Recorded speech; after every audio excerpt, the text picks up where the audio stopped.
Hi, everybody. My name is Rita Crompton. I am the president and CEO of Archimedes Offspring. And today the topic is, what does a good licensing deal look like? Because there's confusion out there on what licensing is. So a good licensing deal, first of all, and most important, if you're talking to someone and you say, I'm looking for a manufacturer, that means they are going to make it and send you an invoice. Okay, so when you say licensing, it means they're going to make it, sell it, and send you a check. It's really important that you use the right words, right? That's one of the things there that I'm here to help when we're negotiating a deal, to make sure we use the right words. Someone's expectations is based on the language you use, so make sure that you're using the right terms. The next part is a good licensing contract. On one hand, can be fairly simple and straightforward, but the details of it can be pretty complicated. There's a lot of hybrid type of relationships out there that are unique to the inventor, the licensee, and the product. We're going to talk about a couple of those. But straightforward, all right? The easy part of it is licensing is based on a royalty paid. Now, I have seen contracts come across my desk that are just crazy. The more complicated the agreement gets, the more likely you are to lose. If you can keep it simple, right? And that's one of the things we look at. It is based on per units sold, right? Normally it's wholesale price, because that's the only thing that we can track easily. The wholesale price to the retailer. No costs are taken out of that. It's nothing. All right, nothing gets taken off the top of that. It is based on wholesale. And if one of the things that we see is complicated is, based on net, based on this, based on that. No, wholesale. We can track wholesale. Sometimes the other one that is an option is a flat amount per unit sold.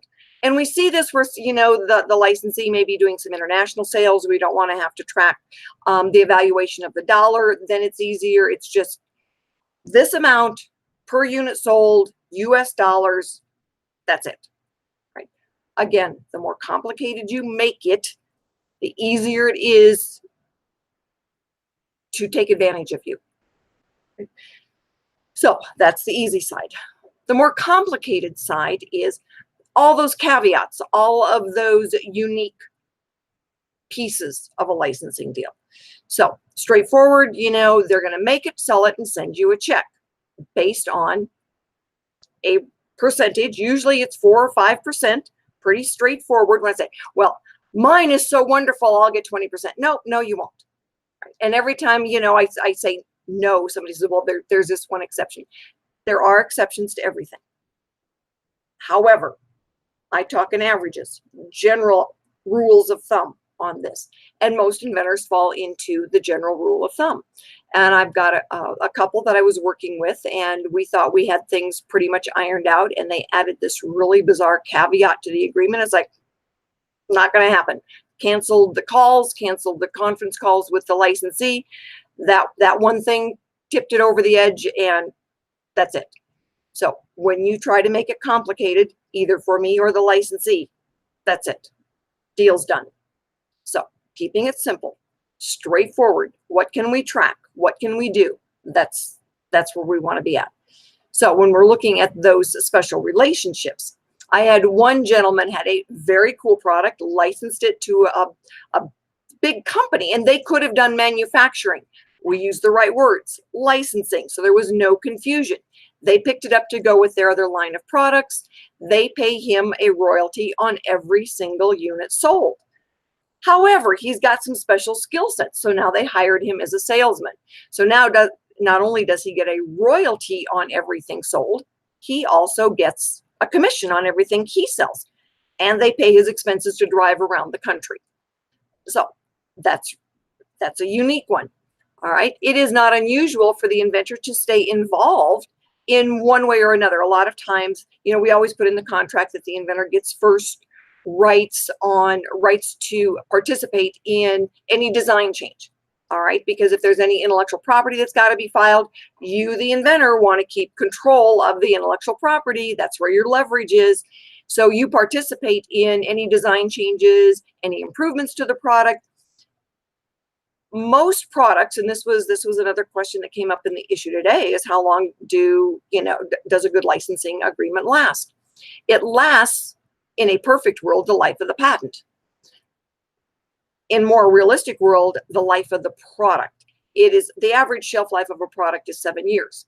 Now, if you are assertive in the way you look after this, you're constantly making improvements, and you're staying on top of the technology and looking at how can that product have another patent filed on it, another improvements on it as technology changes, so that your patent is moving on. As your patent lives on, so does the licensing deal, most of the time. Not always, but most of the time. All right, so let's say the licensee now, they sell in a very unique niche, all right, but their manufacturing is great. So you, the inventor, could actually buy back at cost. Maybe I've seen somewhere plus 2%, sometimes plus 5%. So they're manufacturing at a lower rate than you could, because they might be doing 20 to 50,000 units at a time, where you're doing 2,000 to 5,000 at a time. So you want to take advantage of that. Well, in the agreement, we can work into the agreement that you get to sell in other industries that could use your product. We could find distributors in other industries. For the original licensee, it is all about numbers. How many can we sell? They're more than happy to make more, even if you're selling them outside of their niche. They make money, you make money, somebody else is making money, everybody's happy. So when we're looking at a licensing deal, there are unique features depending on the industry that you're in, the licensee and what their scope is, and the uniqueness of the product. So when we're looking at then a good licensee, we want someone who's going to sell to everyone. For instance, I get a lot of inventors and say, well, this company would be, I met a gentleman yesterday, well, this company should license it and sell it with their product. Yeah, but they're not the only ones that are making that type of product. Wouldn't you be better with a licensee that sold to all of the people who made compressors, not just this one company? Well, yeah.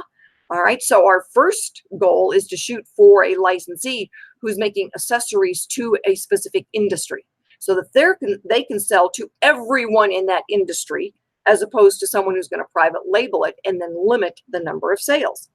That's a good thing. The other thing that we want to look at is how many SKUs does that licensee already carry? When all they have is maybe less than half a dozen, and those all belong to them, or the majority of them belong to them. If they get into financial trouble, guess what? You lose. They're going to focus on their products, not on yours. That's life. So we'd rather stay away from them if it's possible. Now, if they've got just a huge reach, selling a lot of stores, we might take another look at it. The other thing is, what is their reputation? All right, there are companies out there that are notorious for ripping off intellectual property. Why would we talk to them? Why would we give them an option of saying, gee, thanks, but we've already got this on our drawing board? You know what? The idea of suing them over intellectual property, that takes a huge amount of time. It takes a lot of money, and you generally lose. So let's not go there. All right, so when we look back now at some of those nuances, the Archimedes Offspring is there to protect you from that. All right, as that mentorship funding option, Archimedes Offspring is there to protect you. All right, we're there to say, no, you know what? We know these guys do not have a good reputation. All right, you know what? They've got a very narrow reach. Let's look for someone who's got a bigger reach. We go out to our industry experts and say, what do you think about this product?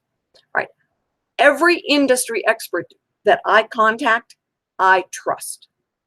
When you're going out there and you don't know Sam from Adam, you are at risk. All right. And for some inventors, they take that risk, and then when they are in a world of hurt, they come back to me and they say, this is what I did. Can you help me? It's like, you signed the agreement. I can't fix this. sometimes it's just too late.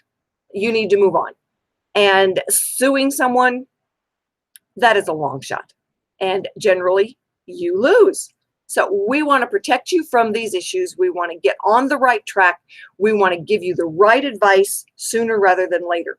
And we want to be able to use all of the industry experts and all of the reach that we have to get you the best deal. So when you're looking at the steps you want to take and the nuances out there, the concept of licensing is pretty straightforward.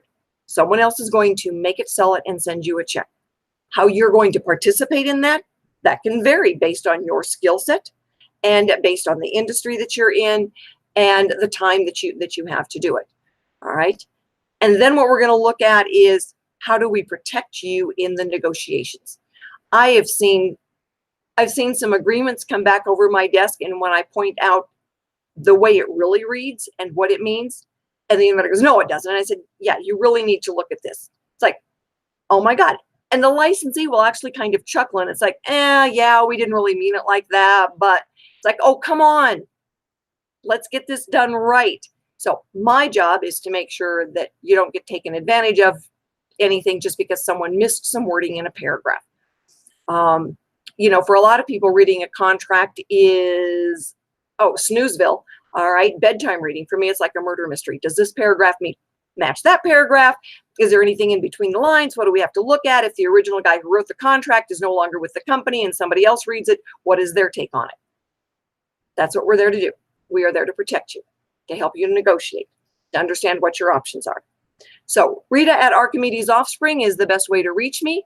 And you can also look at the website, archimedesoffspring.com. Reach out to us, ask the questions, follow us, figure out what's going on. Learn how to protect yourself by using Archimedes Offspring. My name is Rita Crompton, and I am here to help you.